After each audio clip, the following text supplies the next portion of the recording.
Welcome back. We're going to start this session. This is also about education on other dimensions. And we have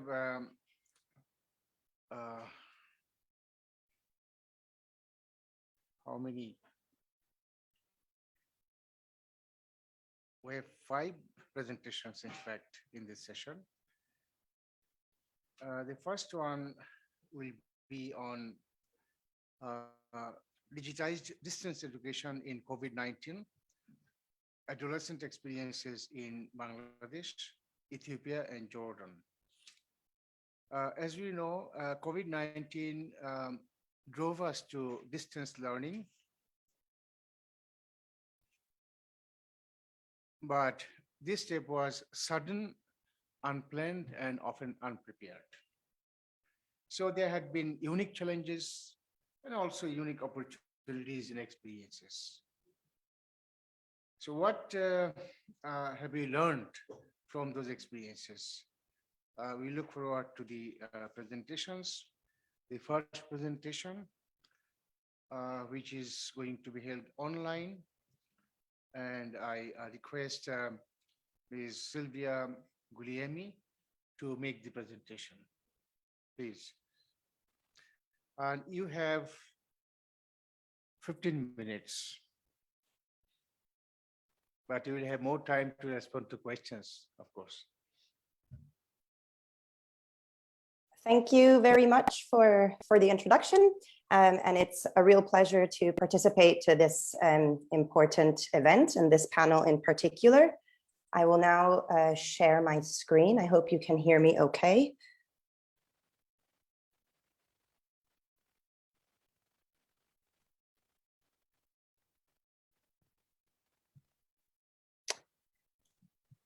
I hope you can all see my screen.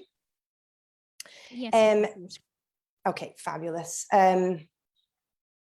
So I will be presenting our research today on digitalized distance education in COVID-19 adolescent experiences in urban Bangladesh and Jordan.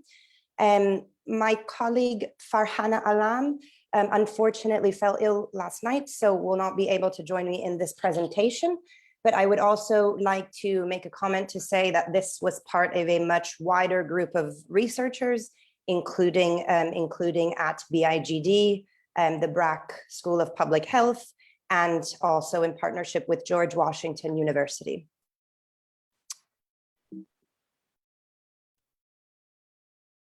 So in this presentation, I will provide a brief overview of the GAGE research and the GAGE conceptual framework, as well as our discrete research series during COVID-19.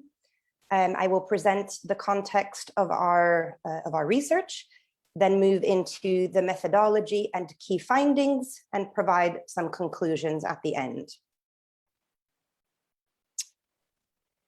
So the GAGE conceptual framework. So the Gender and Adolescence Global Evidence Research Program, also known as GAGE, is a 9-year mixed methods longitudinal research study following 20,000 adolescents in 6 focal countries in the global south. So we are present in Africa, in Ethiopia and Rwanda, in the Middle East, in Jordan, Lebanon, and Palestine with a discrete qualitative study, and in Asia, in Bangladesh and Nepal. So the conceptual framework you can see on the screen focuses on what we call the 3 C's, which are listed on the left-hand side. And it really positions adolescents as having multidimensional capabilities that you can see in orange on the top. And for this study, of course, we focus on education and learning as the main capability domain. So we also focus and posit adolescence in an ecological framework. And so throughout our longitudinal research, we try to understand how family, household, peer groups, community, national governments, etc., impact the attainment of those capabilities, as well as on the bottom, looking at the host of the host of actors that might also enable change pathways for adolescents aged 10 to 19. Very quickly on this slide, Gage was able to leverage its longitudinal sample during the initial stages of COVID-19 and build on our longitudinal research in our focal countries. I've highlighted Jordan and Bangladesh in orange, but this is just to show that we had launched research throughout our focal countries, and we were able to conduct 2 rounds of COVID-19 research in nearly all of our contexts. And in Jordan and Bangladesh, this included mixed methods research, which will be the focus of this study. So the context. So in this analysis, we compare 2 urban contexts. So in Bangladesh, that is Dhaka. And in Jordan, we included adolescent samples from Amman, Irbid, Jerash, and Mafraq governorates. And these settings have been chosen to really understand how gender and age impacted digitalized educational uptake during the COVID-19 school closures. We focused on these countries, on these 2 contexts, as they are 2 middle-income countries, but very different. So we have a high middle-income context with very high pre-pandemic internet connectivity, and that's Jordan, and a lower middle-income context, which with considerably lower pre-pandemic internet connectivity, and that is Bangladesh. Also, as we have ongoing longitudinal research in these contexts, we were well placed to investigate digitalized uptake. So a quick word on context. So Bangladesh, we know, had suffered one of the longest school closures globally, where schools were shut from March 2020 to September 2021, reopening in February 2022. So quickly, the government of Bangladesh mobilized to provide distance learning via a range of modalities, but perhaps the Shongshad Bangladesh television program was the first and the most common rolled out initiative, and it began broadcasting learning content in late March 2020. However, reaching secondary students, I focus on secondary as that is the crux of our study, via distance learning did prove challenging due to a variety of infrastructure and other constraints. In Jordan, Jordan also closed its schools in mid-March. And although they partially opened again in September, they were forced to close after a spike in cases. So in response, again, the government did roll out several remote educational options. And among these was the Darsak platform, which was an official online and also televised platform for learners targeting grades 1 through 12. A UNICEF assessment, however, in mid-2020 found that about 25% of households that children in those households were not accessing Darsak, mostly due to technology-related barriers, such as no data or device. So our particular study. We launched, as I said earlier, 2 rounds of COVID-19 mixed methods fieldwork. The first was early during the pandemic. So from April to July 2020, we had what we call COVID round 1, which was really set to capture initial onset implications of the pandemic and school closures. And then we report findings from a COVID round 2 fieldwork, which depending on whether in Bangladesh or Jordan, but was launched between November 2020 and March 2021 to capture slower onset implications of the pandemic and related school closures. So we have 2 data points that we will compare for both contexts.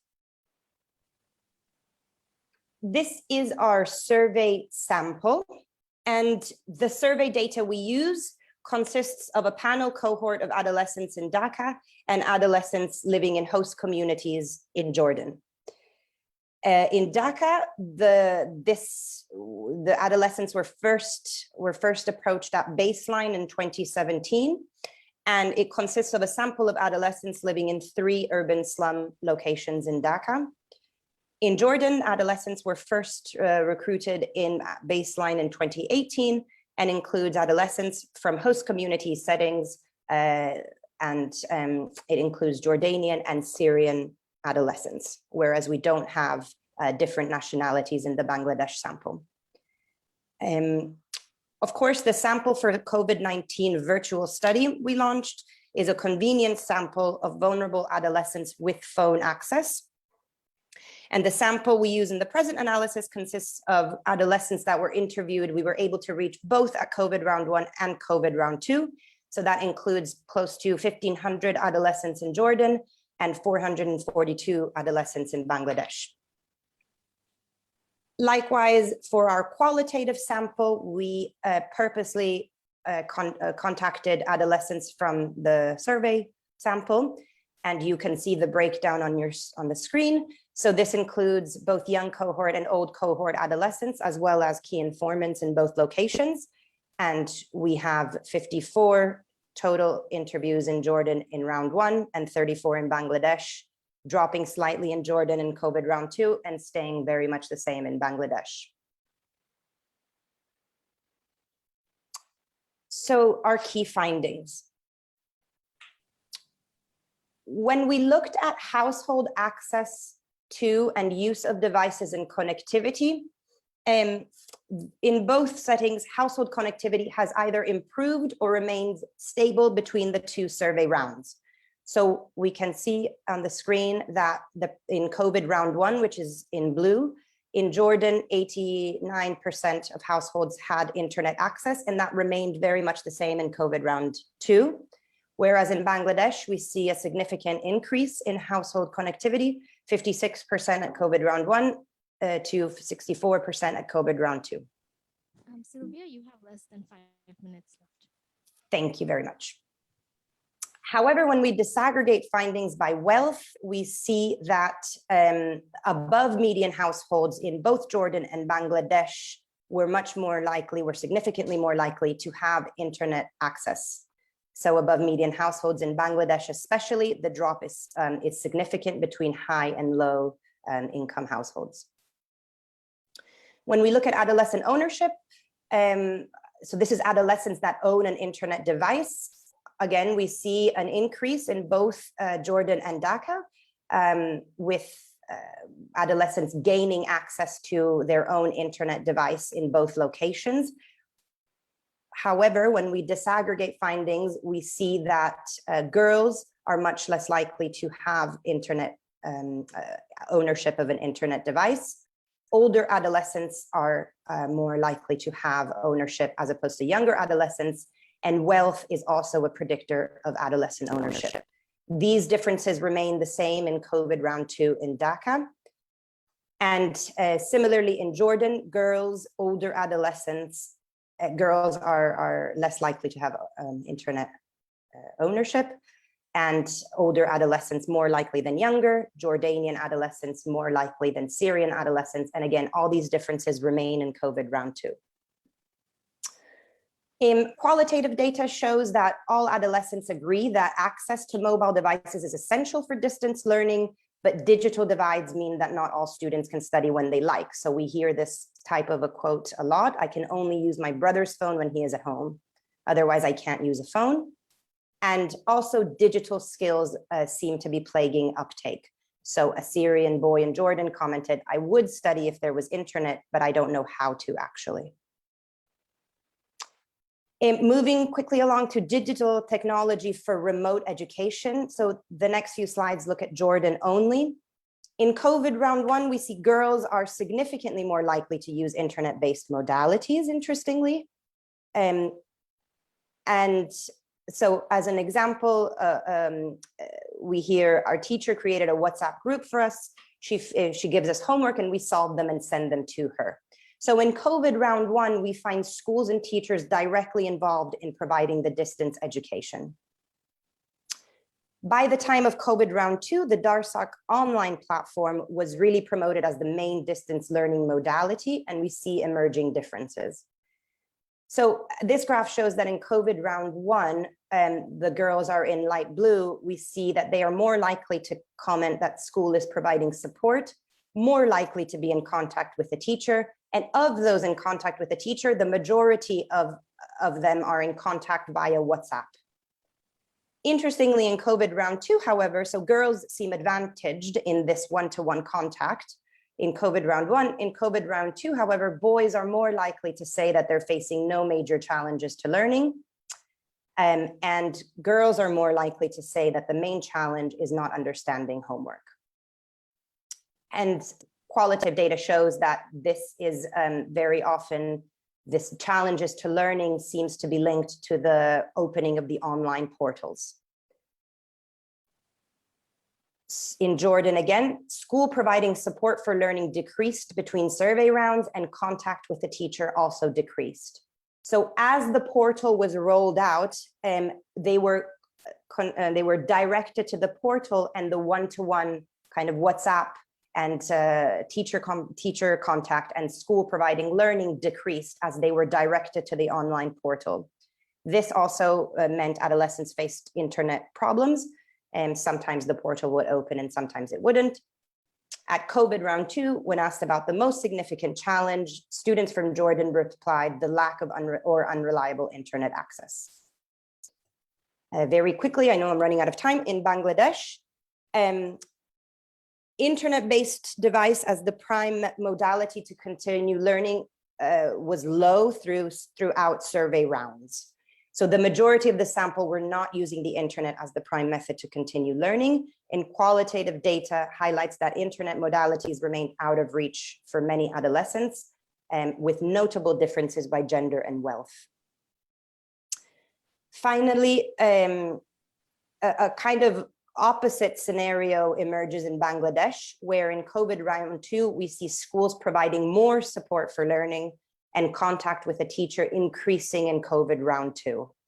The most common communication was phone call, and most respondents mentioned, I will actually skip that point, pardon me. By COVID round 2, this is also because many students had begun going to school a few times a week as lockdowns had been lifted to receive and submit their assignments, and having quick, but nonetheless, contact with their teachers. So my final slide on conclusions from this study. We find that teacher-student interactions are vital and must be seen as a core component of distance or blended education modalities. There are important gender differences that need to be addressed, but these should be based on country-specific analysis, because we see very different gender differences between Jordan and Bangladesh, for example, and between survey rounds. So gender differences really can manifest differently for girls and boys in different contexts. Also worth noting that our research focused on adolescents in urban areas, and it is likely that inequalities are greater for for rural children. And also hybrid learning can be explored now that at least some children and adolescents are familiar with online classes. So it is very difficult to expect schools and students to launch distance learning options during an emergency if they don't have a proactive culture of testing and trying distance or hybrid learning during kind of the more traditional normal school year. Thank you very much. For any further questions, I look forward to the discussion, but also do get in touch about any of our research streams, including this one here on COVID-19. Thanks very much. Thank you, Sylvia, for sharing with us the gauge experiences, the comparison between the countries, and also comparison between these two rounds of COVID is interesting. And I also find the policy implications very useful.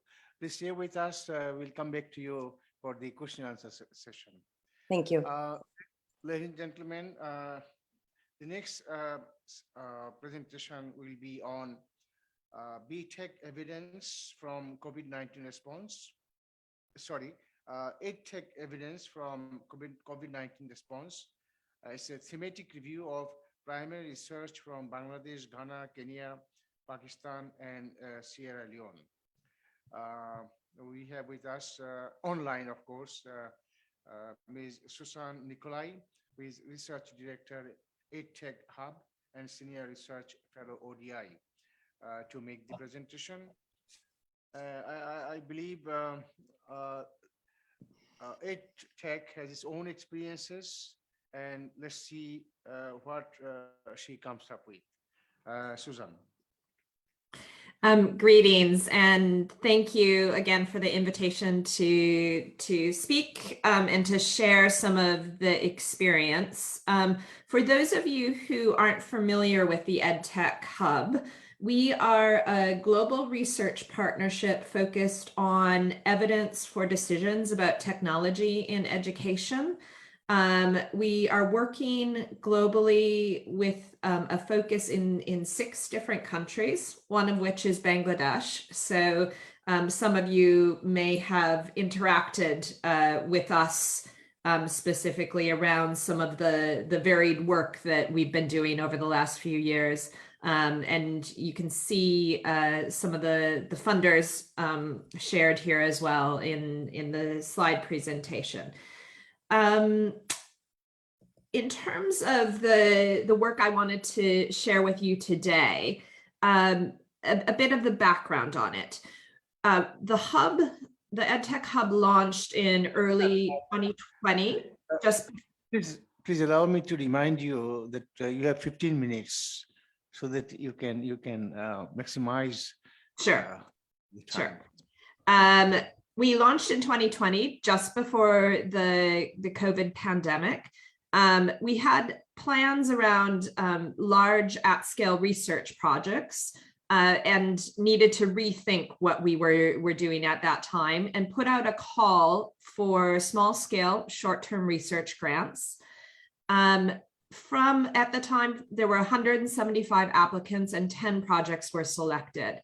And these were quite varied and included studies in Bangladesh and Pakistan, 2 of our focus countries. And you can see here on this slide the set of studies that were carried out by a real range of research partners and a real range of countries. In terms of a summary of this, all of the studies have been published now, and we have gone through and put together a synthesis to better understand what they tell us as a whole. You can see here a kind of overview of what the studies covered. They were quite varied. But in terms of the types of devices that were looked at, there was a range between radio, TV, and mobile and smartphones. They were largely low-tech focused. And there were around 6 tech-based approaches that were looked at, which included audio-visual lessons, interactive voice recognition, text messages, social media, data systems development, and digital platforms. So quite a range of things. What we did when we were trying to synthesize across this varied set, we looked at 3 different areas. The first was to better understand the research approaches that had been used in the different studies and what we could learn from those, the findings on the main themes, and then an overview and a better understanding of some of the cross-cutting factors and effectiveness. So what I wanted to do in the presentation today was just give you some headlines in each of these 3 areas in terms of our findings. So in terms of research approaches, we looked very carefully at the different types of measurement that were used across the studies, and we're able to identify 5 different areas of measurement that really received a focus. So these included changes to learning outcomes, and the studies looked at things like how many students were learning, how much across what subjects, and they used a real range of tools in terms of looking at those learning outcomes using EGRA and EGMA studies, as well as country-specific measures that were designed based on existing curriculum. But they did find some real challenges in terms of being able to measure those changes in learning outcomes in relatively short periods of time. So that was a challenge. They looked at measures around engagement in content. So things like rate of lesson completion, rate of increase in student engagement, levels of effort and attitude, and rates of change in parental belief. They looked at measures in terms of levers of EdTech access and use. So that included a closer look at barriers and enablers and impacts on caregiver decision-making, for instance. Fourthly, there were measures around group-based variations, and that included looking at questions, for instance, on whether EdTech improves impact distribution on learning outcomes and engagements for girls and boys. And the findings on that varied, but there were some studies that felt like that impact distribution did change during that period. And then the fifth type of measurement was around perceptions and awareness. So that included users' views of EdTech, knowledge and social awareness of EdTech. Cost effectiveness was looked at in the studies, but it was largely in terms of the challenges of user costs and identifying in what categories those high costs existed. That none of the studies were able to do a detailed look at cost effectiveness of the intervention itself. And that was largely because of the scope and scale of the studies and not because of the importance of this issue. But overall, in terms of measures, there was a real sense that these varied, and there would be some real benefits to better comparability and better identification of measurements on EdTech effectiveness. And a second synthesis that we did across the studies really centered around thematic findings. And we went through an open coding process where we looked at the findings across these studies and categorized them in these four different areas, or these four different categories really emerged. And you can see here the number of studies that had findings that touched on each of these four areas around learners, girls, teachers, and parents and caregivers. There was only one study that looked actively at data, and so that's a bit of an outlier that we haven't spent a lot of time on in the synthesis. But just to give you a flavor of some of the findings, for instance, the finding in terms of learners, that there's no uniform way that EdTech is accessed in resource-poor households. That really centered around in studies such as one that was done in Ghana, the difference in access and engagement really appears to be predicated on elements that can be influeed. So such as having strong school leaders who embraced an intervention. Or a study in Kenya found that sharing and setting a schedule was important. In Bangladesh, a study in some urban slums found that the majority of households owned a television, but used smartphones more often for educational purposes. So there's quite a lot of contextual elements that really make a difference in terms of how learners are accessing EdTech. Another example, I'll maybe just pick up on, since we last focused on girls in the last presentation, another example in terms of teachers. So there were findings across several studies that EdTech really can enhance teacher professional development through increased ability and confidence. So one of the studies found that a majority of student teachers that were receiving training through an EdTech intervention found that it increased their confidence to undertake online learning during future school closures, and that they were more independent and responsible in their own learning. One of the interesting findings was centered around parents and caregivers, and the fact that messaging was promising across a number of the studies, but really did not have consistent effects on parent and caregiver engagement. So one of the studies, and this was a study in Ghana, found that nudges delivered through WhatsApp and text messages, they inadvertently caused caregiver stress amongst caregivers who had little to no education. And they said it was due to increased aspirations about children's learning without having the necessary resources to act. However, there were other studies that found text messages reinforced by follow-up calls, and this was actually a study in Bangladesh, really increased the time that caregivers spent on children's learning. So findings were varied, but there were definitely some headline findings that had real nuances that I think can guide approaches and learning on future EdTech research and interventions.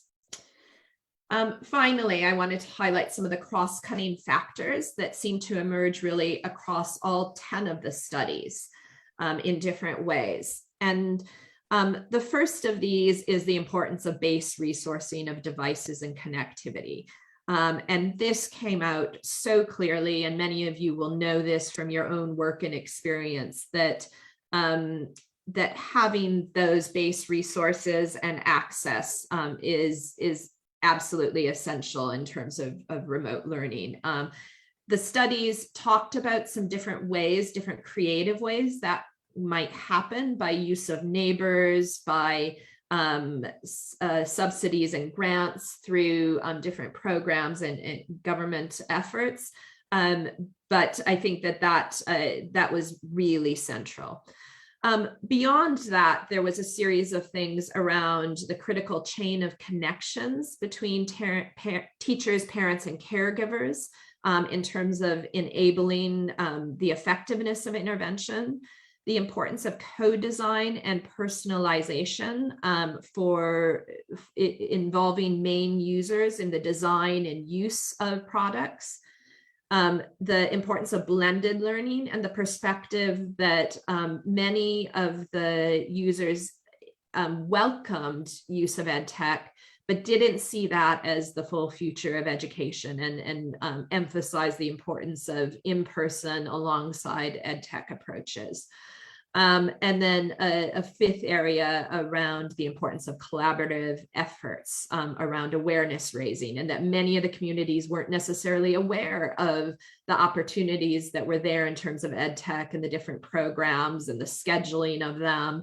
And so there's all of these elements that were really more around the packaging and the support given to EdTech interventions that were people-centered, rather than just the tech itself. So those were all really central for effectiveness.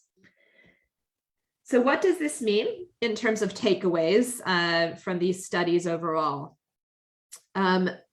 First of all, the importance of a holistic lens on learning.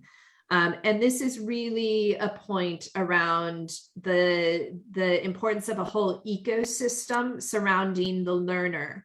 And the movement of approaches and effective EdTech approaches that needs to go beyond the technology itself, beyond access to a technology, which is important, but it's not enough to make interventions effective. The second takeaway is really around human-centered design and approaches, and that EdTech really works best when coupled with designs that explicitly think about ways to increase engagement. And I mentioned just a few of those in the last slide. The third takeaway is around community as key in delivery. And this links both to the importance of connections across the community, as well as the campaigns and awareness that is needed amongst users around EdTech options. And then the fourth takeaway really centers around for the need for more work on measurement of EdTech effectiveness, better understanding of measures that are useful, and the comparability between measures. So one can gauge and better understand where investments really are best used.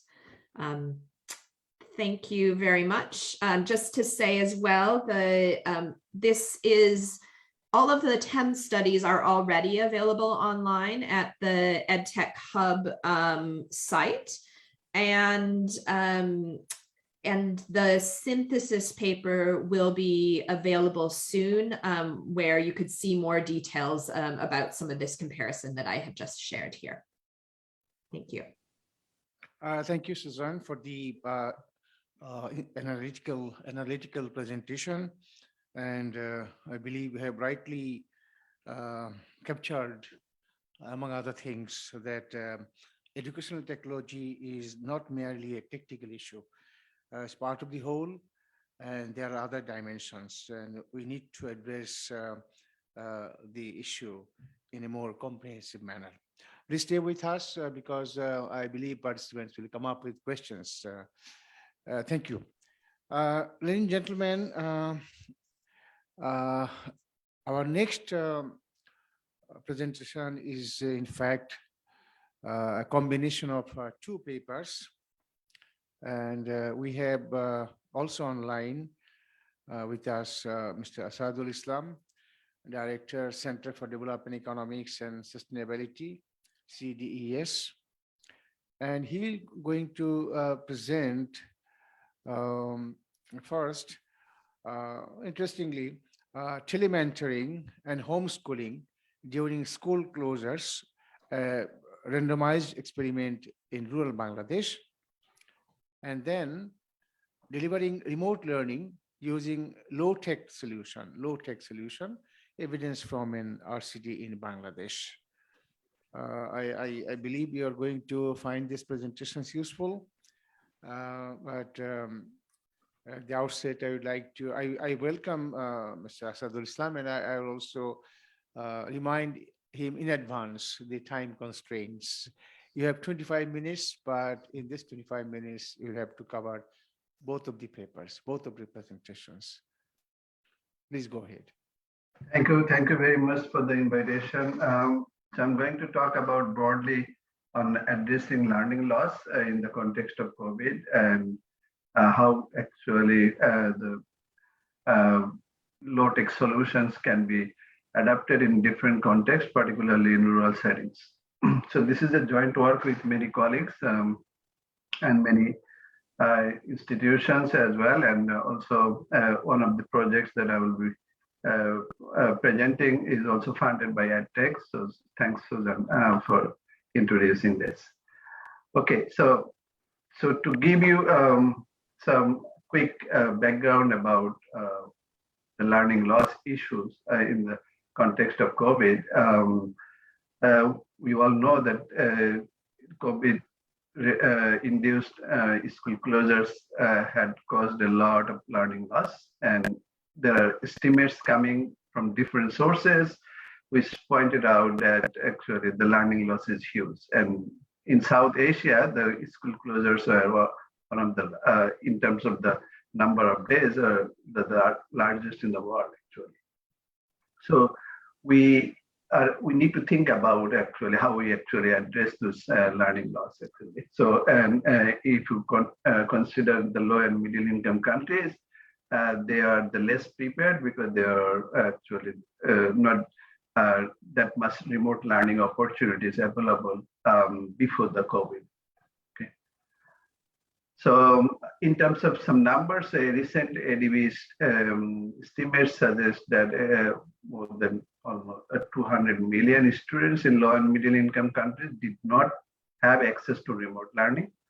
And what that points out is that a reduction in terms of the learning and also in terms of what is called the learning poverty, this is basically reading by the age of 10 is increased by 53 to 70%.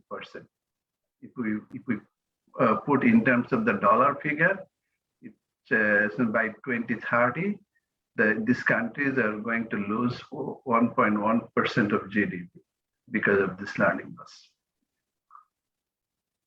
And in terms of middle income countries and developing countries, the losses are significantly more. That's because, as I pointed out, that these countries were less prepared to have remote learning opportunities available for the students. And if you look at Bangladesh, the ADB estimate suggests that by 2030, the loss in terms of the percentage of GDP is huge, almost 5%. And these losses that they have projected are actually mostly correlated with the length of school closures across different countries. Okay, so if we look at the numbers, the numbers are huge. And if we look at different groups based on our surveys and some other studies conducted in Bangladesh, including by BIGD, so suggest that the students who are from lower socioeconomic background, coming from rural areas, and younger students are the ones most vulnerable and lost most. So and if we look at the numbers in terms of the access to remote learning opportunities, if you see the South Asia had almost one of the lowest, except the African countries, in terms of the percentage of people access to the remote learning opportunities. And so what we did is we took this during COVID-19 school closures, we wanted to reach out to the students who didn't have the access to the internet and remote learning opportunities. And the reason we actually did is, I will explain to it, but I mean, apparently it seems that we need to address this in a broader context, and the way we actually focused on the teaching at the students level, because it was obvious to us that the students are not going to schools and loss is going to be huge, and so some sort of remedial education was necessary. And we took two studies, one in 2020 and another in 2021. And I will explain those studies to address the learning loss and to generate evidence about how we actually cover the learning loss. So these are all randomized control trials we conducted in rural Bangladesh. So let me, and why did we do that? If you look at the numbers, if you see here that in Bangladesh, in terms of the access to the internet is very low, and but access to the basic features phone was across different geographic areas was very high, almost 94.5%.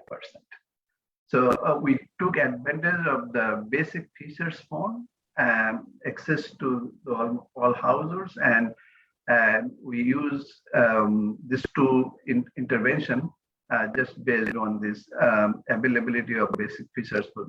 So the household did not need to have access to any kind of smart devices in our context. Okay, so the first study that I'm going to talk is we call telementoring and homeschooling. So it's basically an intervention we designed to using the volunteers from university students, because universities were closed at the time. And so we, using Facebook ad, we recruited university students who volunteered for us and offered free over-the-phone tutoring services to rural children. So the university students were across all Bangladesh, mostly students from public universities.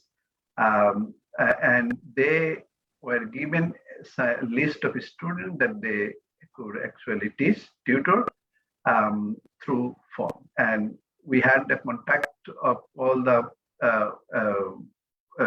families because of our pre-existing work that we were doing. And so we contacted those families to explain them that the university student will call and give lessons to your child.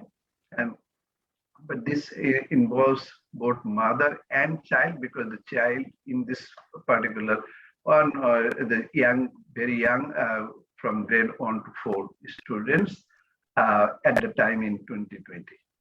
And we also had offered them a text services, which actually gave them kind of a reminder and also some tips about how they can help students, that their children, parents, how can help children at home.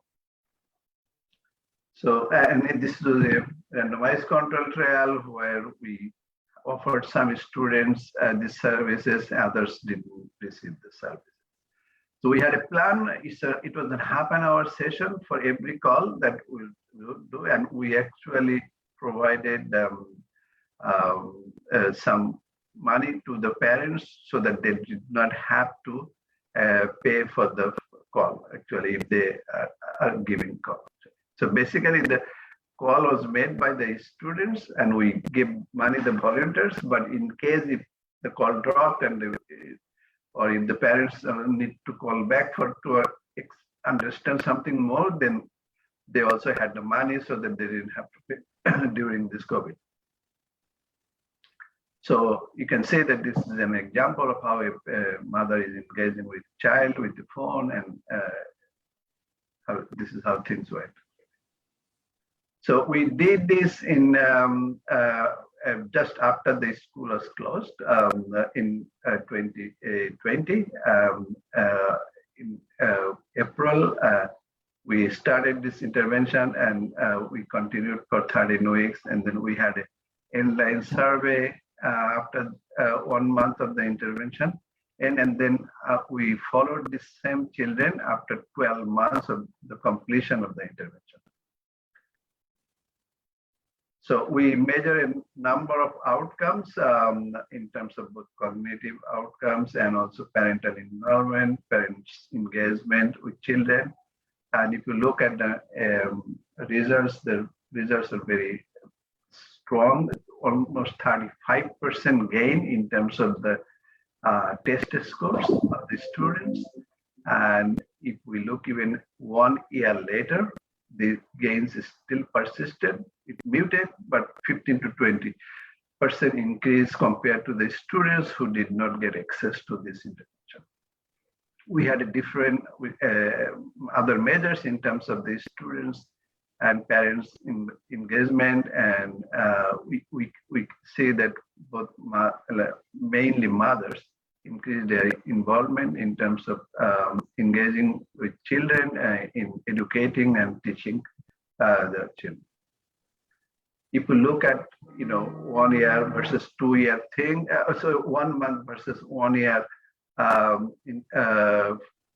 impact, you can see that the distribution has shifted. What it means is that students who were at the bottom, they were shifting towards the right, which means that they are moving towards the top end of the distribution in terms of the test scores.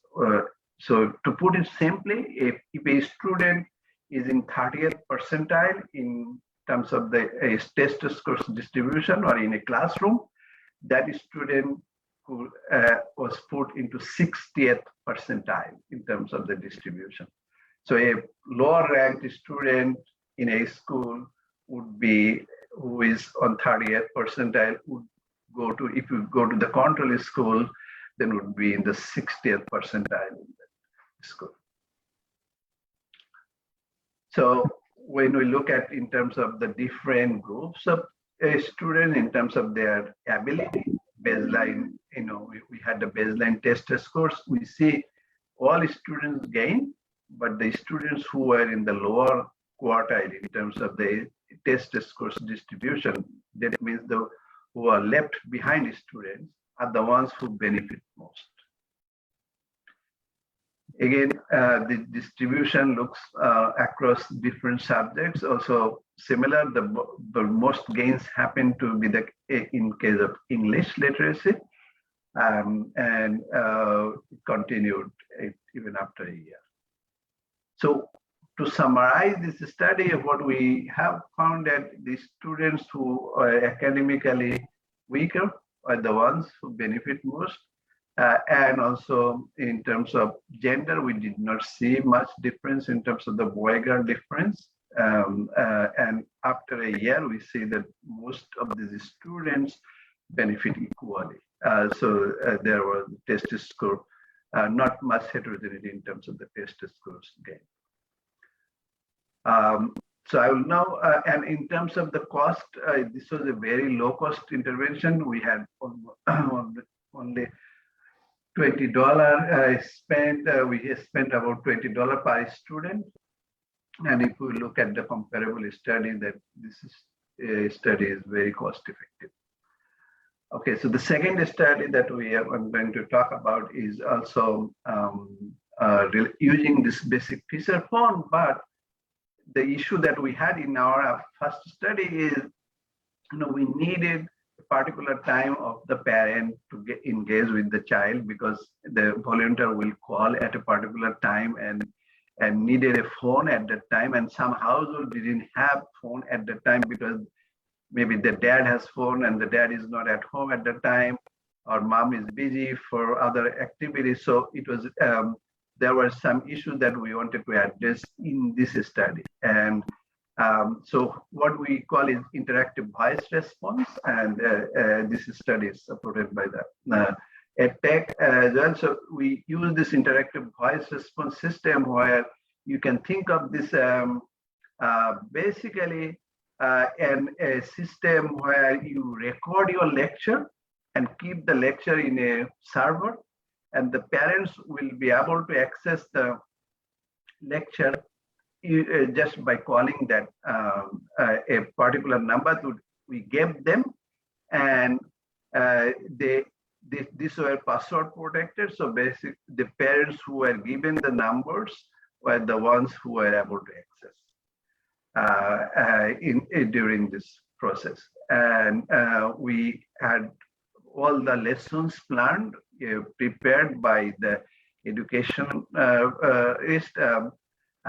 from Dhaka University and from other universities in Bangladesh, who helped us to prepare the learning module.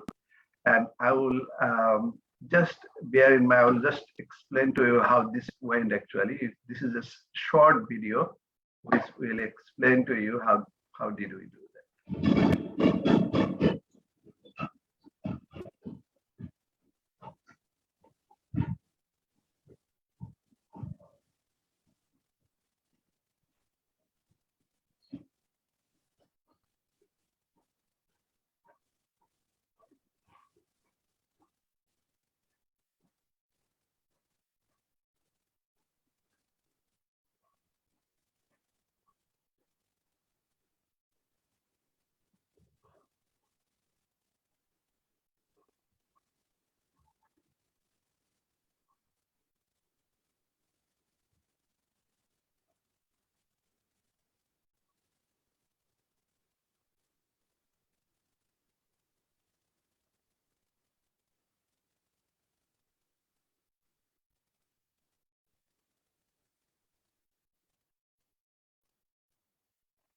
We only see you, we can't hear. Is it a technical fault or decision of the presenter?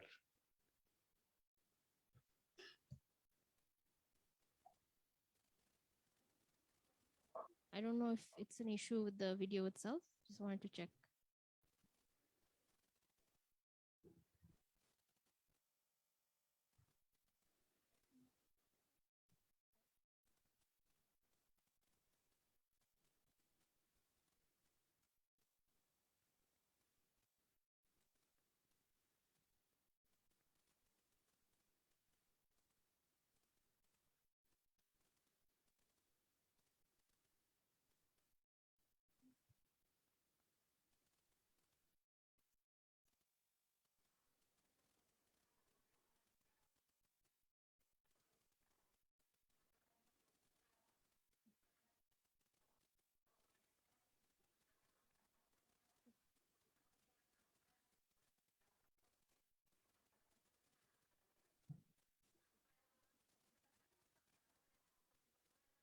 Asad bhai, I'm not sure if you can hear us, but we can't hear the video. So maybe we can move on to the next slide.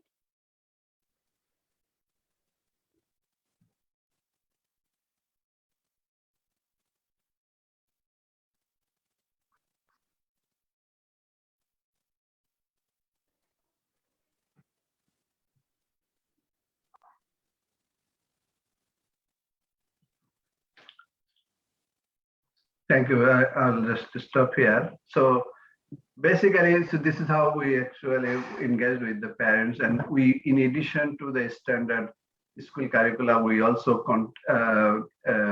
had some other curricula developed from different sources to give students more engagement because the schools are closed so that we could develop some non-cognitive skills for the children. So our focus was on foundational skills, but at the same time focus on some non-cognitive aspect of the students. So this was done in 2021, and we measure again number of outcomes, both cognitive and non-cognitive outcomes. And if we look at in terms of the completion, most of these students completed all the 30 lessons. There were some cases where finished partially, but most of them actually finished the lessons. We have all the records in terms of how long they listen, how many times they accessed, all other details of the intervention. And if you look at the numbers again in terms of the test score, the 24% gain in test scores, both literacy and numeracy also improved. For different other outcome measures like the other studies, we also see the significant improvement in different way. We also see some other like the one that students impulsivity, like irritation or other kind of things that the students usually do, and some sort of engagement with parents that have improved. We looked at test score performance across different groups. We don't see much different in terms of the, again, different group, girl, boy, or different ability groups. All groups almost benefited equally. Again, compared to control group, the significant gains. When we looked, so this was a kind of relatively costlier than the other study, but when this study has potential for a scale up because once we have developed this, it can increase the number of students without a increasing marginal cost that much. So if we look at the when we scale up, if we want to scale up, the cost will be reduced significantly. In our case, the cost was about $27 or something, but if we increase this to 100,000 students, then it will reduce almost half. Just want to remind you that you have 5 minutes left. Yeah, I'll finish in time. So now we are replicating this study in a wider context. In Nepal, we are now currently piloting, and we are also working in Pakistan. Are you wrapping up? Almost, yes. Please, because I think Yeah. 5 minutes more. Okay, Yeah, I'll okay, finish in 5 minutes. Yeah. Okay. In Pakistan and Indonesia, we are partnering with local partners to deliver this telementoring and this interactive voice response system education. We are also getting support from ADB and World Bank in terms of the financial support to help us to work in these countries. So before we actually, because this is a conference on digital technology, but I also want to emphasize that actually the digital technology can help to recover the learning loss, but at the same time, those who are thinking about what to incorporate in this learning process, because the technology can deliver, but we need to also think about what we want to cover actually. And so we need to understand the students' level first in terms of the testing the students about what their level is now and prioritize the foundational skills. And given in the context that we have lost a lot of number of days in terms of the learning, so we should increase the learning time in schools, both by reducing the holidays and all those things that are happening in Bangladesh. Still, we are going through summer holiday or another, so this needs to be reduced to increase the student learning time. And also a lot of students, and my personal experience in terms of the survey and other things, it seems that where a lot of students have dropped out, they will not come back unless we start the re-enrollment process. And finally, it seems that the testers need a lot of training in terms of new instructional method and also this new technology to get used to this. This is my final slide. So in addition to this phone-based things to deliver the learning loss, we also use this simple phone-based intervention to deliver a number of other interventions during COVID. One we did in mental health context in rural Bangladesh during this COVID. Another one we had a campaign for awareness about COVID-19 health issues and behavior in Bangladesh and in India. And in India, we also had some issues. We found that a lot of people had been actually blaming some groups, particularly after the some events in India during the Tabligh Jamaat event in early in 2020. And so we tried to address the stigma and misconception again through phone, using simple text messages and calling people to try to actually explain to them what are the misgivings that they are having. And with BRAC, we were continuing a program in Rohingya refugee camp.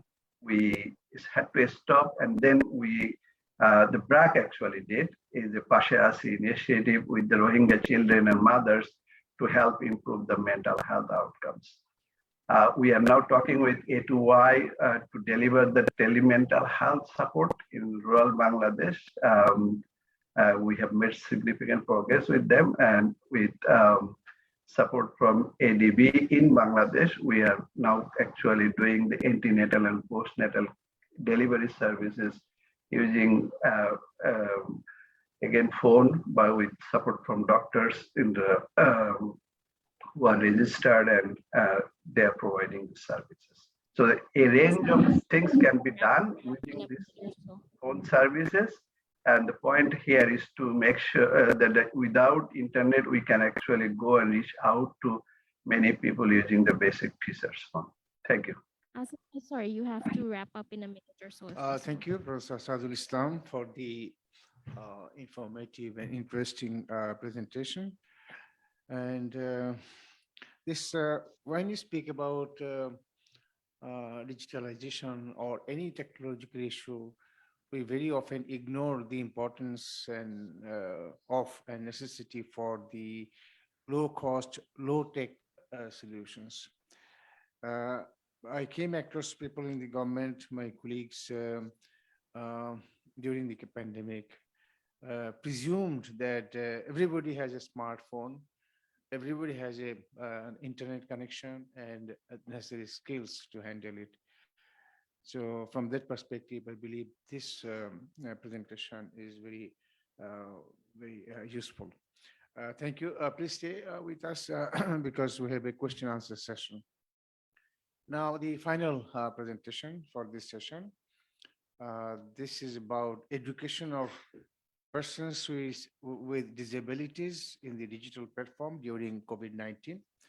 The research was conducted by a team headed by Ms. Lopita Hawk, and today's presentation is being made by a team member, Ms. Afsana Alam, research associate. So please go ahead, Afsana, with the presentation.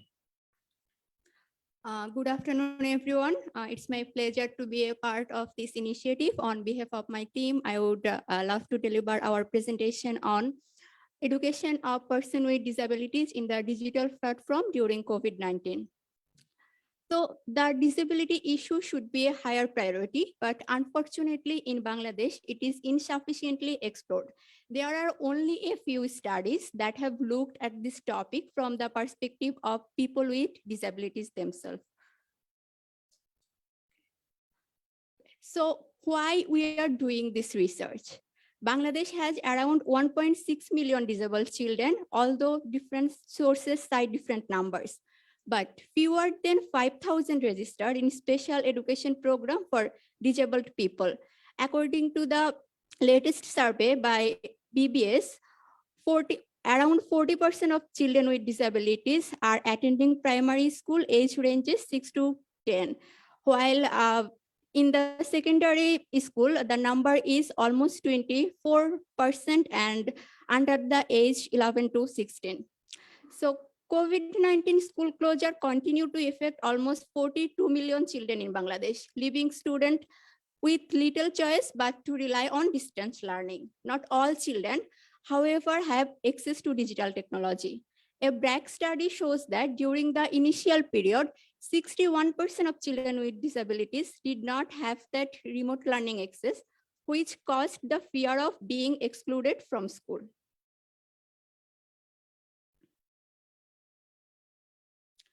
So education is a basic human right and not a privilege.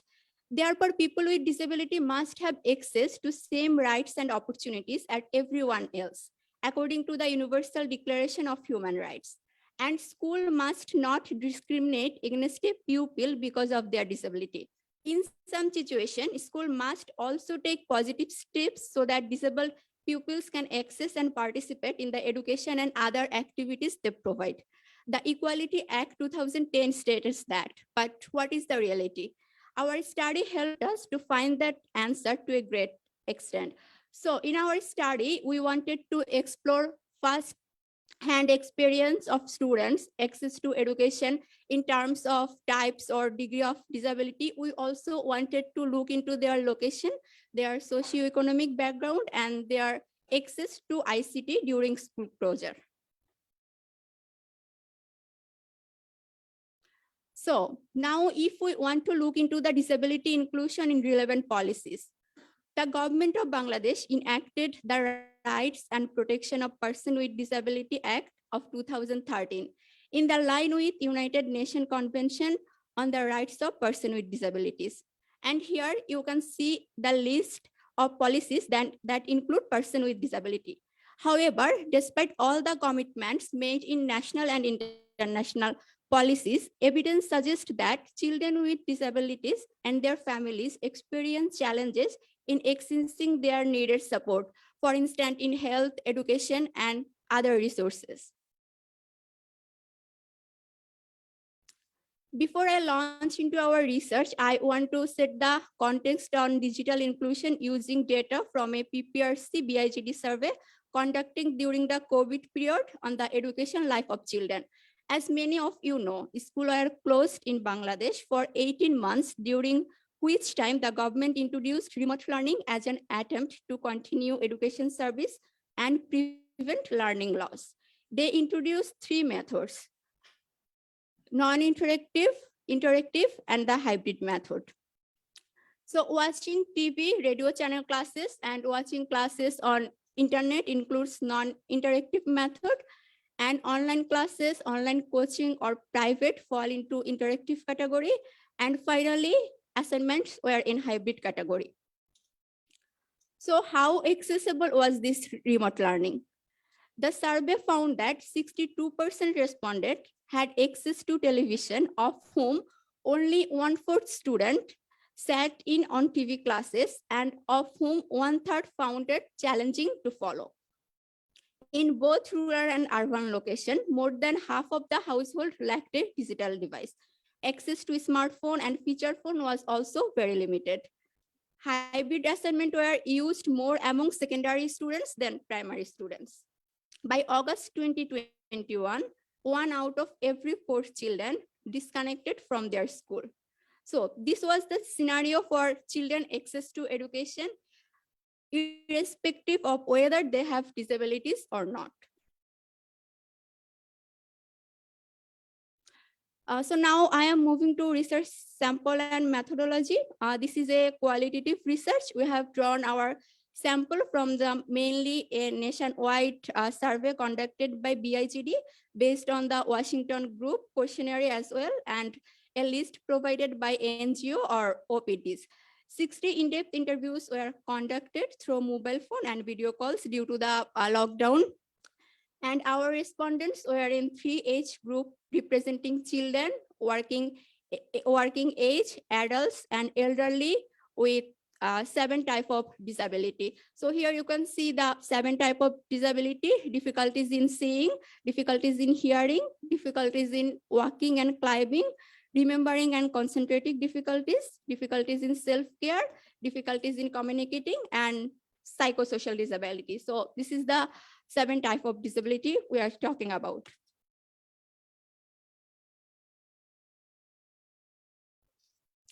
So in this study, we focused on the 16 respondents who were studying up to class 12 and enrolled in school during COVID.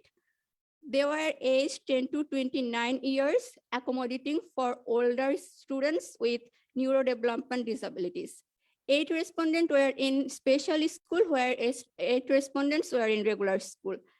4 out of these 16 respondents dropped out of school during COVID because they could not continue paying, or because they joined to work, or because there were no appropriate school in close location.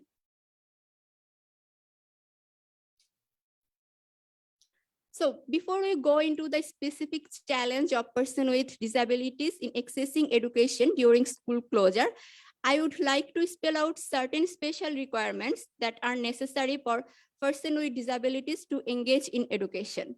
So children who have intellectual disability requires learning through singing, cultural activities, or vocational training, or attending various fun games. And anyone who has visual difficulties learn through using braille, large print, or tactile signage. And hearing aid or sign language are used to teach anyone who has hearing difficulties. And those who have physical difficulties are not able to access to building without a wheelchair or a ramp. And here, this is very important. Disability, what is the requirement for disability in general?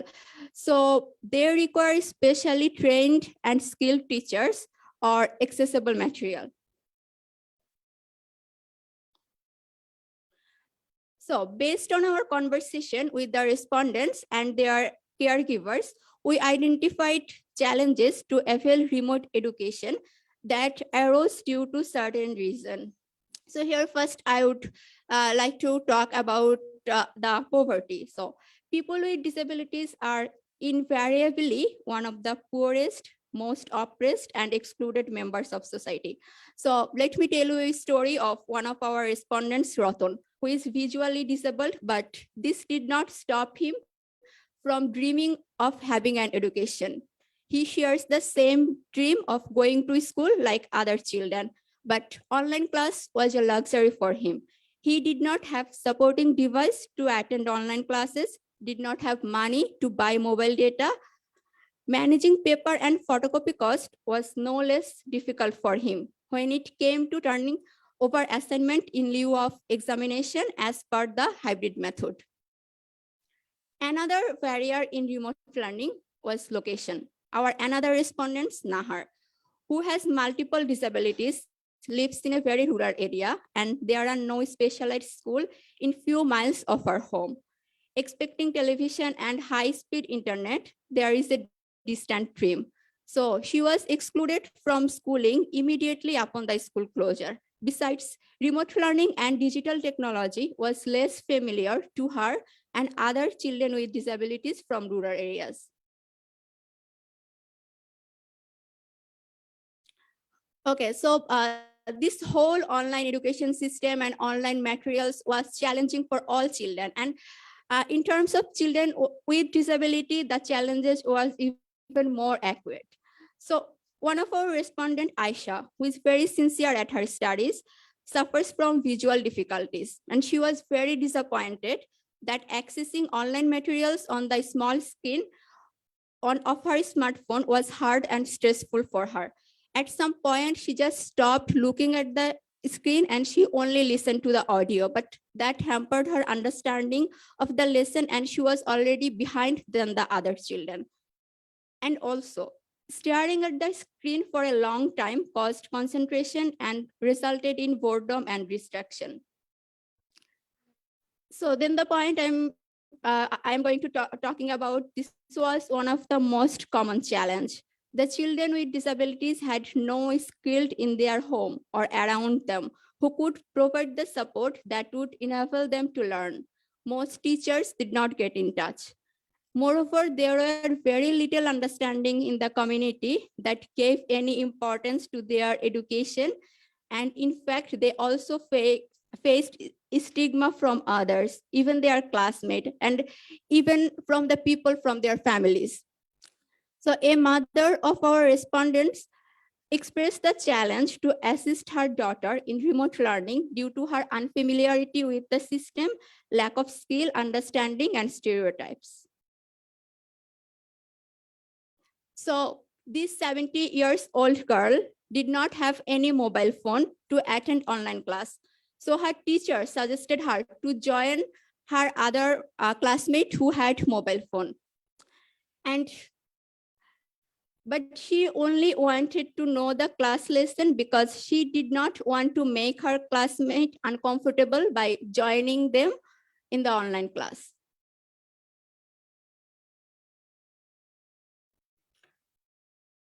So, as we are talking about the challenges are more complex for children who have neurodevelopmental disability. Isolation and inadequate socialization due to school closure resulted violent behavior. I experienced this in one of my interview. The respondent mother shared it was easier to keep her daughter calm during the school days when she was in school with other children.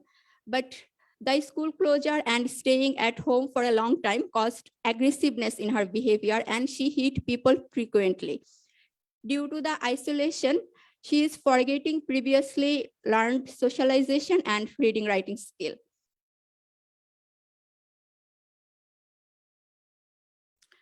So when we talk about inequality and stigma towards children with disabilities, maybe we imagine less cruel scenario because this came from a teacher who forbid the mother of a girl with multiple disability not to bring her daughter to school because the other students are not comfortable to attend the class with her.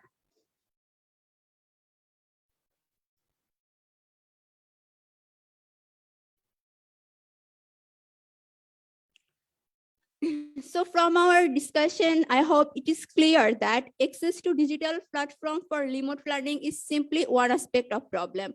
They are more marginalized as a result of the intersection of poverty, isolation, and handicap. Even with technology, remote learning is not accessible for everyone. And no specific measure were taken, particularly for children with disability during the COVID period.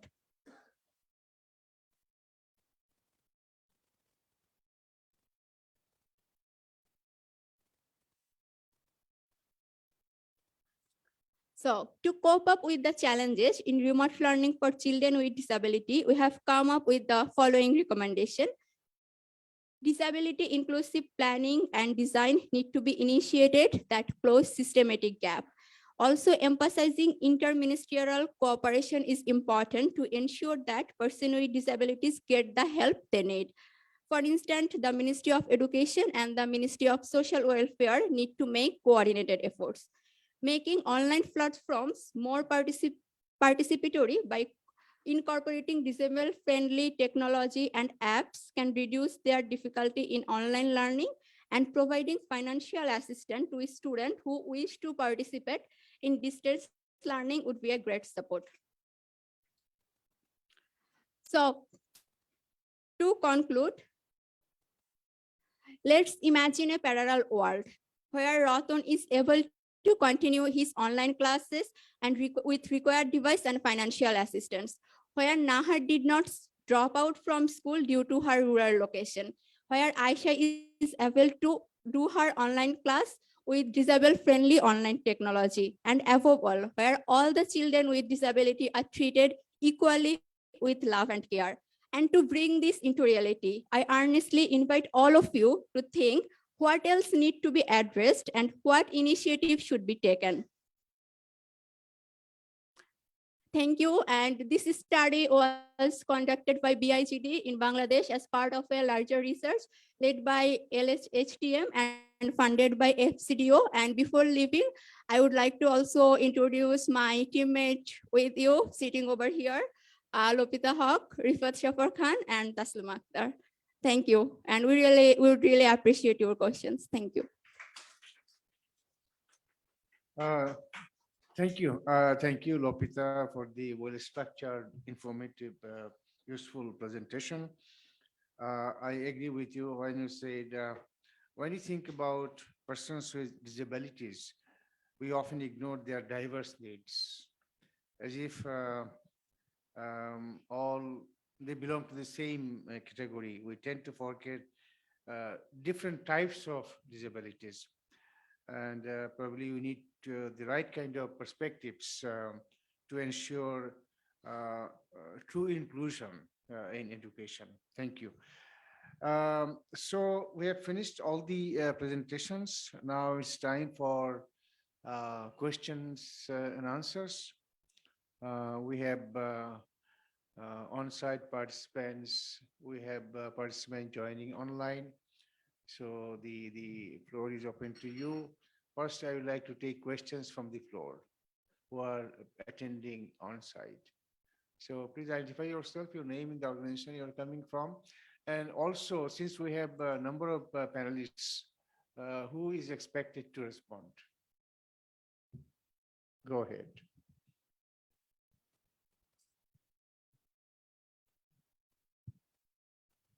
Imran Bhai. Yes, Imran Mutin, Executive Director, BIGD. So my questions are essentially to Asad on the two papers he presented. Very, very interesting. So my first question is, so the experiment obviously tells us a lot about how phone-based support has big impact. But how much is this due to the phone-based support in itself? Because obviously you did not have an in-person as a control or as a separate treatment.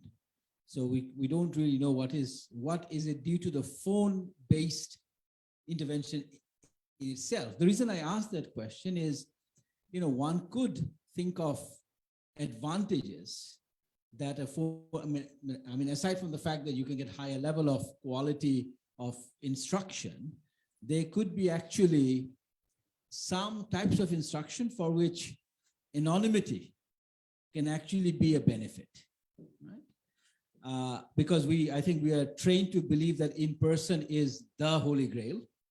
Actually, there may be certain types of instructions, particularly, when you're dealing with, stigma and, those type of issues, some of your other studies, not related to learning, where I think the anonymity. So I'm just interested in your thoughts around the impact of anonymity, which is really a very important part of the whole, the kind of digitalization agenda as well. It would be good to think about that, especially in education. So that's sort of one question.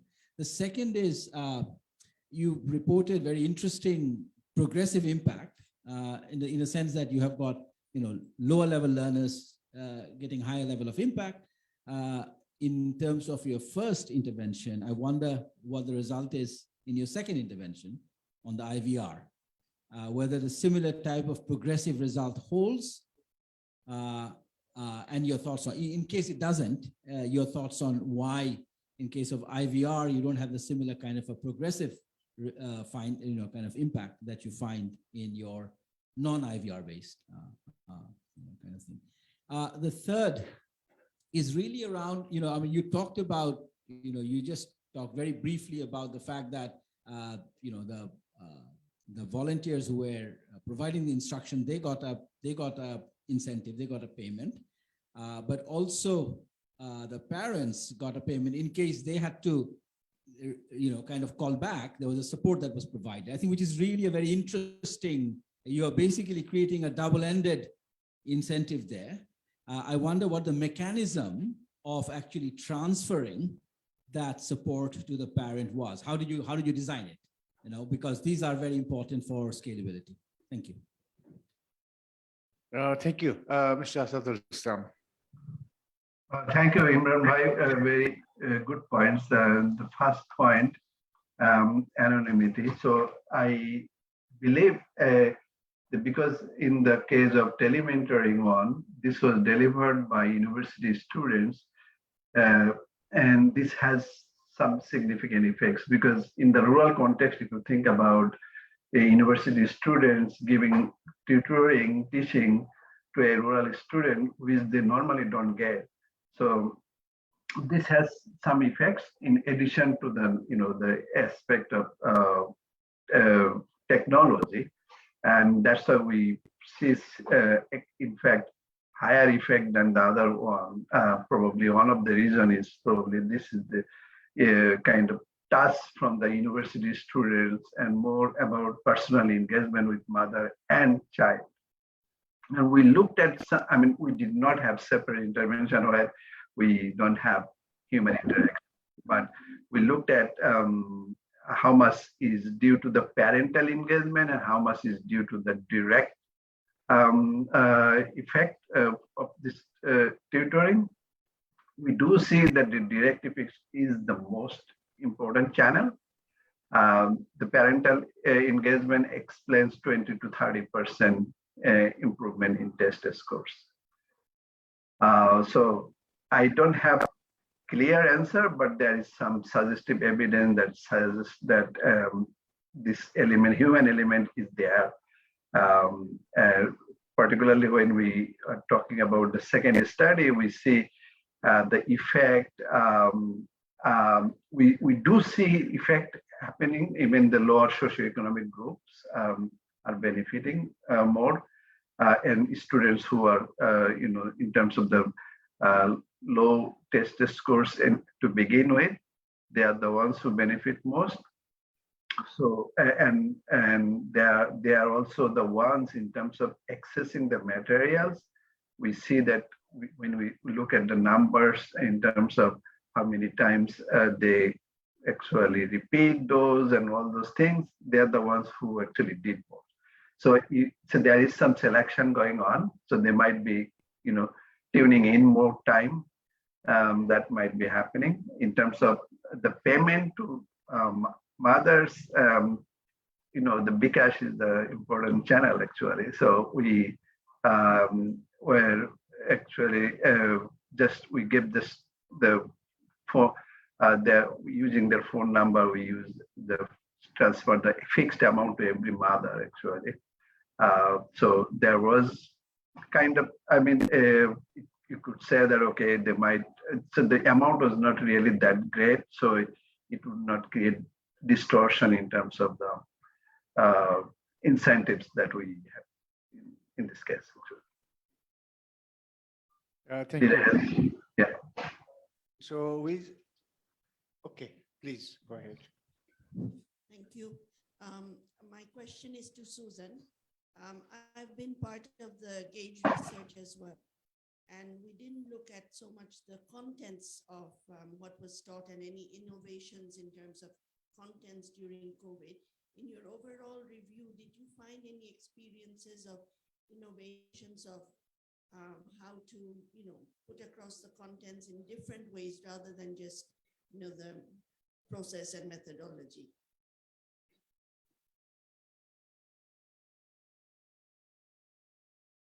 Yes, Shall I go ahead? Susan. Yeah.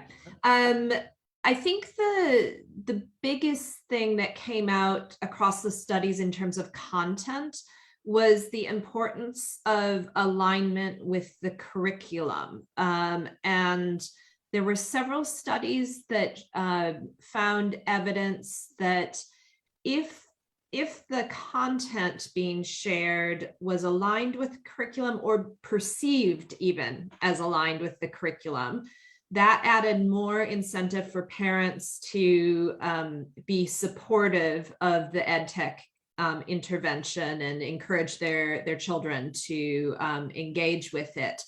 And that conversely, when it was seen more as edutainment or something that was external to formal learning, there was more reluctance and possibly suspicion about what was there and whether it was good or safe for their child even. So I think that was the major piece in relation to content, was that alignment with curriculum.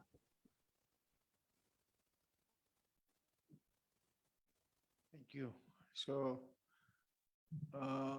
who is next? Please go ahead. Okay, thank you so much. So I'm Tanzir, I'm from JPG. So my question is about the classification basically to the Afsana. So in PWD, I mean personal disabilities, you classified some options. So I didn't see any option for the speech. So like the speech disability or disorder, I didn't get any part. I might understand that you also included that part in the communication, but communication is a two-way process, right? So if I go back to the point like about the telecasted education, I mean the online and broadcasted education. So how did it measure, like from one side or double side? Because you telecasted it in one way, people are getting it, but how did you assess, like from the back end? Like how did that people like get that educational like knowledge or improve their skill by watching it? And also, it's also from my colleague as well, that what type of technology that you want to suggest in your recommendation? Because as far as I know from my educational background, I know there's several educational, I mean the platform for the disability person, basically for the speech. There you also can search on Google Play Store, that is Amar Kotha, that is used for the speech disability patients. So what type of technology that you want to suggest? Thank you. Who will respond first? Yeah. Okay.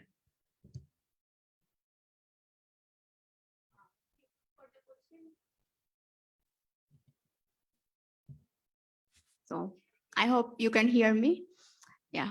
So if I understood it well, the first question was, so maybe you wanted to know that how we did measure like their like the television classes. Is it that? Yeah. Okay. So about actually just I have mentioned in my presentation that our respondents are from under 7 types of disabilities. So it's not the same like for all type of disabilities. And about like accessing to the television classes. So yeah, definitely it's a barrier. Like, I mean, who has like visual disabilities. So in terms of television classes, like they can like hear the audio, but the who have like psychosocial disability and who like have hearing difficulties, so they are not able to just attend to or just to listen to the television classes. So it depends the types of disabilities. And also about the apps, like you were talking about, our suggestion was, and thank you for just highlighting the apps you were just talked about. And so we are thinking that perhaps the all primary and secondary education books are available in online, but it's not accessible for like the children with disabilities, like who has difficulties in hearing or like who have difficulties in seeing. But there are that kind of applications or just internet apps that even if like if you can see like what's written here, but you are able to just understand what is written there. So I think, so it's a really area to explore more. Thank you. And also if Rifadapa want to add anything, so please. Please. The Washington group questionnaire, 6 short questionnaires, and that was used by the IGD to conduct a nationwide survey. You mentioned that you missed the speech disability. Actually, the 6 questions covers specific disabilities like seeing difficulty, hearing difficulty, climbing and walking difficulty, communication difficulty, remembering and concentration difficulty. It even doesn't cover psychosocial disability. We have actually added that. The other thing is that because the 6 questionnaire set was used, communication is, speech disability is partly covered by the communication disabilities. That's true. But actually, yeah, it has. And while we actually took survey list from a list of persons with disabilities from OPDs and organizations of persons with disabilities and NGOs, we also covered speech disability. That's one thing. And the education learning thing actually for someone who cannot hear or can't speak, they need lip reading, they need sign language support, they need many gesture-based support. The other thing is that in Bangladesh, most of hearing and speech disabled people don't even know sign language. Many of them actually use phone-based gestures. Some of them even can't completely communicate with their own family members. So those are issues that we have.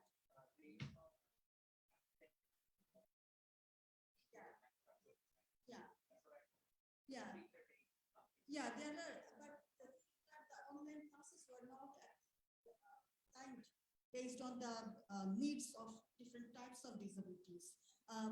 Even non-disabled children couldn't understand all of it. When children with disabilities, different types of variations in their need, they had suffered a lot. The other thing you mentioned about technology-based things. There should be technology-based things. There are some available. The problem is then we have to consider the issue of access. Many of them even don't have access to phones, smartphones, and many of them, majority actually, we conducted 60 IDIs, only 2 to 3 persons had access to laptops.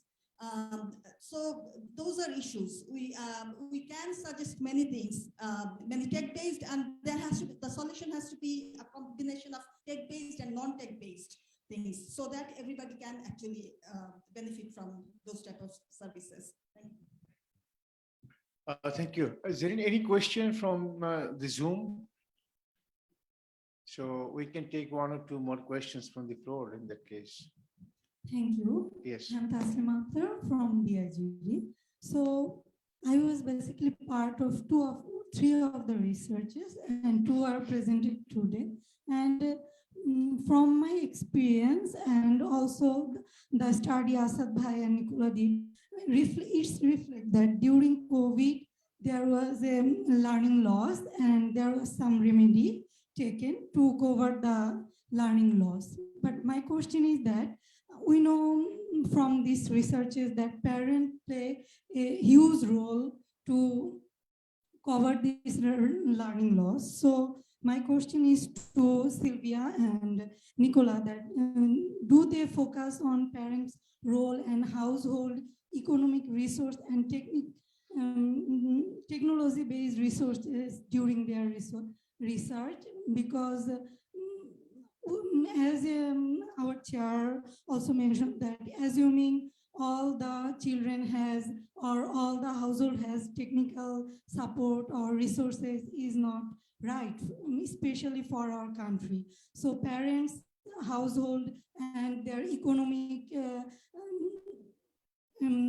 accessibility and economic ability is also important. So I really want to know the situation during their research they observe. Thank you. Who will respond first? Sylvia?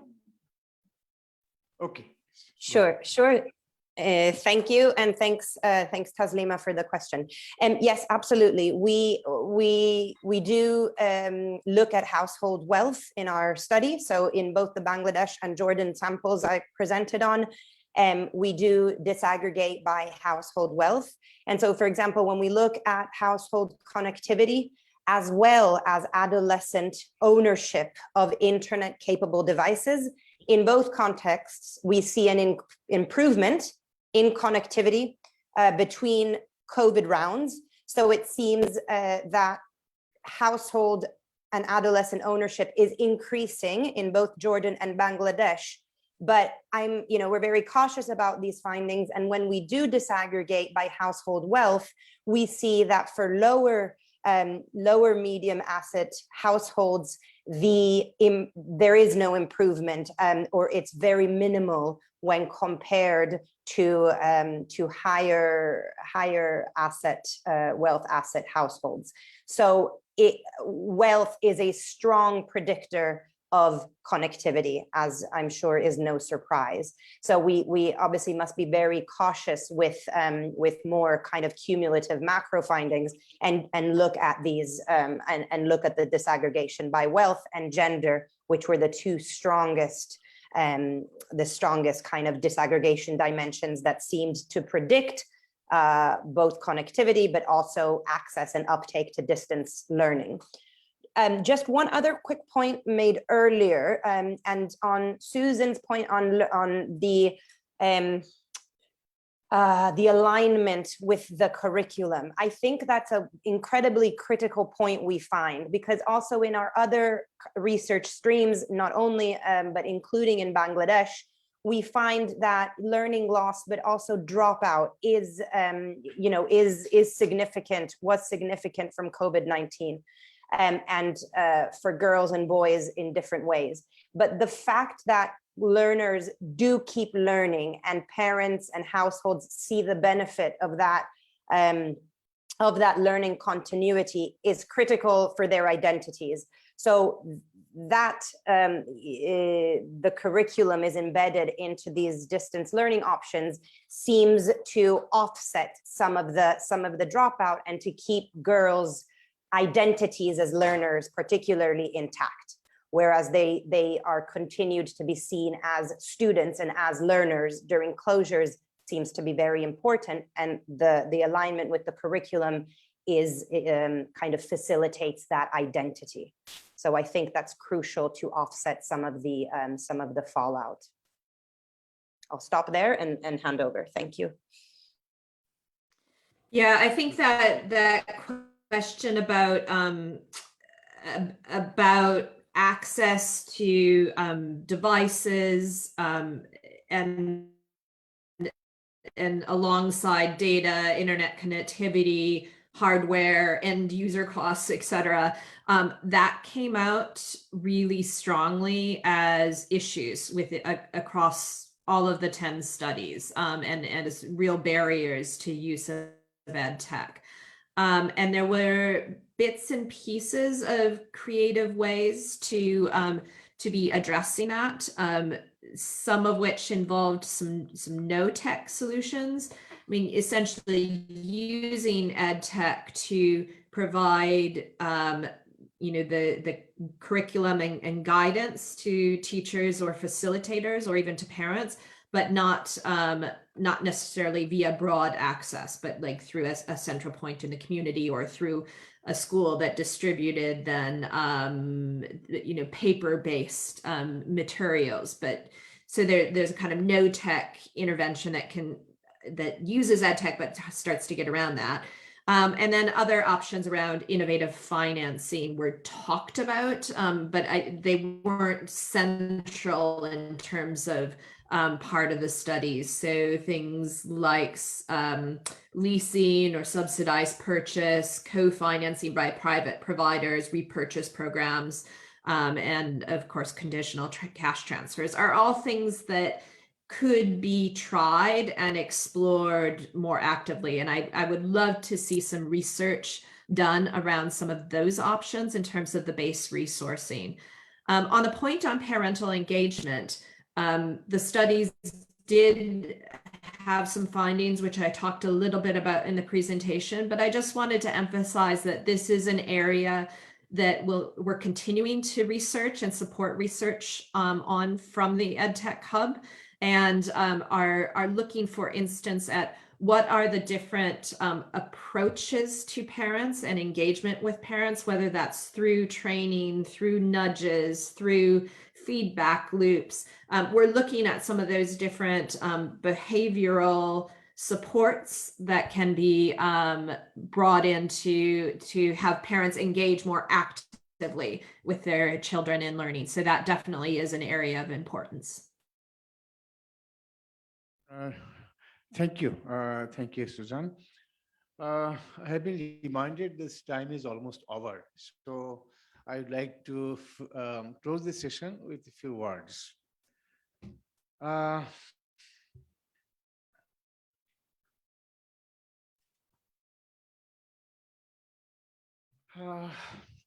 you very much for your attention, for your interest.